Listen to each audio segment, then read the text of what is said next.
Hello, everybody. Welcome to my brief lecture on neoliberalism. First, I want to say that neoliberalism encompasses several things.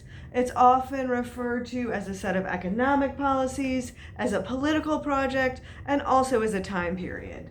As you can see from my little chart here, the time period that we normally associate with neoliberalism is from the late 70s to the present. In the United States, it's often associated with the election of Ronald Reagan.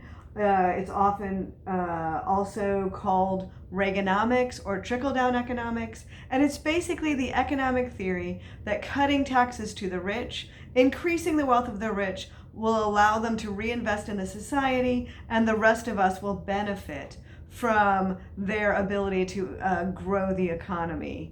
You hear such sayings as, it will trickle down. So the rich getting richer means that the poor will get richer as well. Or you hear something like a rising tide lifts all boats, those kind of narratives. As we all know, this is not necessarily true. In fact, wealth inequality has increased dramatically in the past 40 years in the United States, and I would say transnationally as well. But that is the theory behind neoliberalism.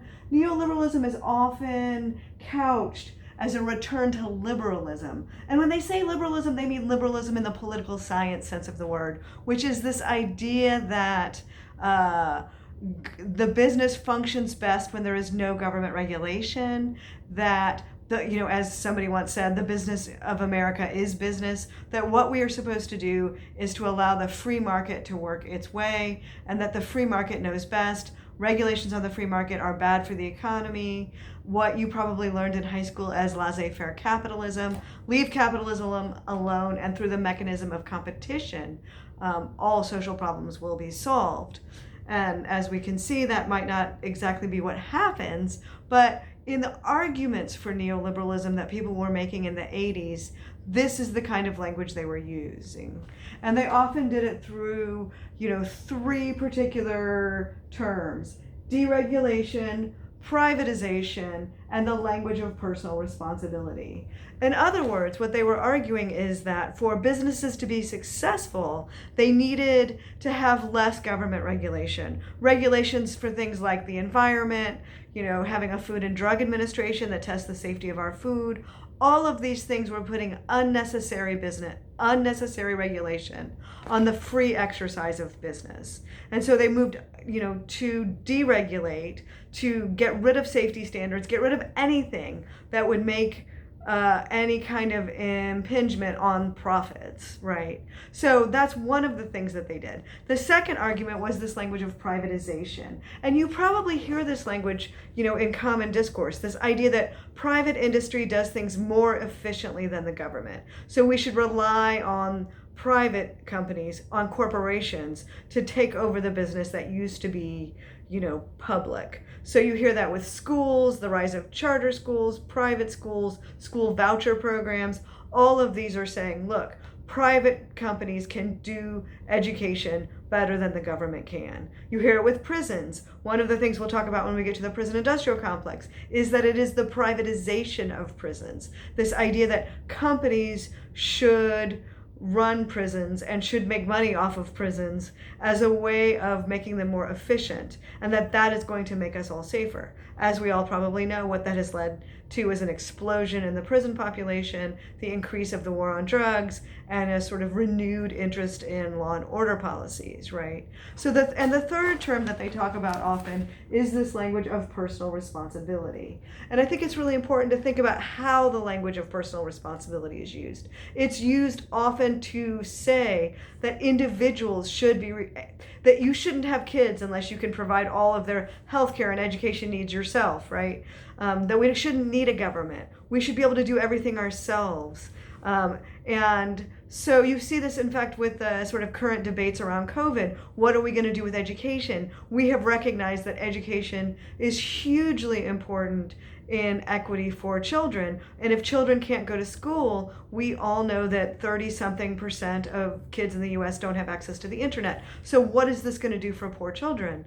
Nobody seems to have any idea of how to fix it. or to have any real interest in trying, I think, perhaps more to the point. So you see how this, or you also see it with the language that people who've lost their jobs due to the coronavirus, everybody should have at least 3 or 6 months saved. I mean, people who are poor don't have 3 or 6 months saved because people don't make enough money to have 3 or 6 months saved, right? So, it's this way in which it blames poor people for economic problems rather than thinking about who is making money off of these economic crises themselves, and why are we resentful of other poor people who we see as somehow taking our money, rather than sort of blaming people who actually have power for sort of setting the economic policies of our country. So again, one of the conclusions of this then is that the US has shifted from the welfare state to a carceral state, right? So instead of spending our state money, our social wealth, as Angela Davis calls it, on support for people, on taking care of people, instead of that, we have put our money into surveillance, into putting people in jail, into the prison industrial complex. So state monies now, and you probably have all heard this in the recent Black Lives Matter protests, the amount of money that cities spend on their police is more than they spend on education and healthcare, right? So much more of state funds go into sort of cracking down, into regulating people than into supporting people. So that's what people mean when they talk about this sort of change from a welfare state to a carceral state. Now, all of this is often done through this language of pure economics, a kind of technical narrative, right? This is how the economy works, as if it has, scientific-ish laws. So one of the things that when people talk about neoliberalism, they often forget is the ways in which neoliberalism, or any kind of economic policy, any discussion of our resources, always is accomplished through raced, gendered, and sexualized language, right? So obviously, when we cut welfare benefits, and you can think about the figure of the welfare queen that circulated as a way of saying people don't need welfare, people are taking advantage of the state. We all know the image of the welfare queen is racist, it's sexist, it's homophobic. Maybe in a less apparent way, it's heteronormative. It suggests that if people would just get married, they would no longer be poor. If people would control their sexuality and stop having children, they would no longer be poor, right? Instead of the sort of overwhelming evidence that suggests that people are poor because they don't have meaningful access to employment, or at least decent paying employment, right? It's not that people are having kids, it's that people aren't having good jobs. That is why people are poor in our country.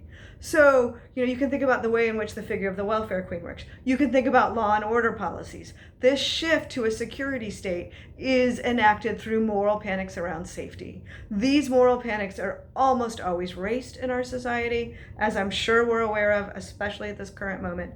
And they are also gendered. There is often this language of protecting the ladies, right? Or protecting the girls. We can think about transphobic panics around bathrooms. We can think about the ways in which homophobia often works through, we don't want gay people teaching our children. This notion that we need to regulate people's sexuality so that we can make sure that they are proper economic citizens tells us the ways in which neoliberalism always works in a gendered, sexualized, and raced way. We've spent much of this semester talking about the importance of intersectionality. I would like to include in this that when we talk about economics, we have to think about how economics is always raced, gendered, sexed, and obviously classed, right? So I'm also going to include a link here that gives you some more information about neoliberalism if you're still confused, or if there's more you want to know about it. It's a short video on Scholar and Feminist that can help explain it further. And now I also want to think about how this works not just in the United States, but also transnationally. So while neoliberalism, some people will, pinpoint it to 1973, to Chile, and then it came back to the United States. So neoliberalism has been imposed on Latin American countries for a long time, but it also affected sort of newly independent countries in, say, Africa or the Caribbean. Please remember that when we think about when many African countries or Caribbean countries like Jamaica, when they got their independence was often the early to mid 60s. It's not that long ago. These countries often got their independence from Great Britain or France or from whomever, and soon after the independence came the 1970s, where there was a worldwide depression, in part spurred by the oil embargo and the rising, skyrocketing prices of oil, which was often done out of anger at the US and other rich countries, but which really also deeply impacted poor countries, not surprisingly, right? So countries that were just struggling to get their own stuff together after they'd been colonized for hundreds of years found themselves in all sorts of economic difficulty. And that is when the role of the International Monetary Fund, the IMF, and the World Trade Organization, the WTO, and these other transnational, across nations, economic institutions came to play a role because people desperately needed money. These countries were poor. Remember that the centuries of colonization had stripped countries of their resources and their abilities to have their own economies. So of course these countries ended up having to borrow money. And then through this mechanism of debt, these countries have gotten poorer and poorer. And in some ways, colonialism has repeated itself or maintained itself. The US or England or France or Spain or wherever, they may not have direct military control over formerly colonized countries, but they may have economic control, often through this mechanism of debt, right? And I know that this is very difficult, and I know that we are not taught this. And that's why I think it's really, really important that we try to watch the movie Life in Debt. I know it can be hard. I'm sorry it's not more available. I will screen it. But I think that film in particular really, really makes clear the ways in which colonialism persists in these post-colonial countries through this kind of economic control that we associate with neoliberalism or globalization or other kinds of terms that people use to describe this current economic moment. All right, I know that's a lot. Please don't hesitate to email me if you have any questions, and I know we're not really familiar with this kind of material. So please, I hope that this at least helps us start thinking about the ways in which the economy works, both within the U.S. and transnationally, through race and gendered and classed ways, but also through imperialist ways. Thank you. Have a good night.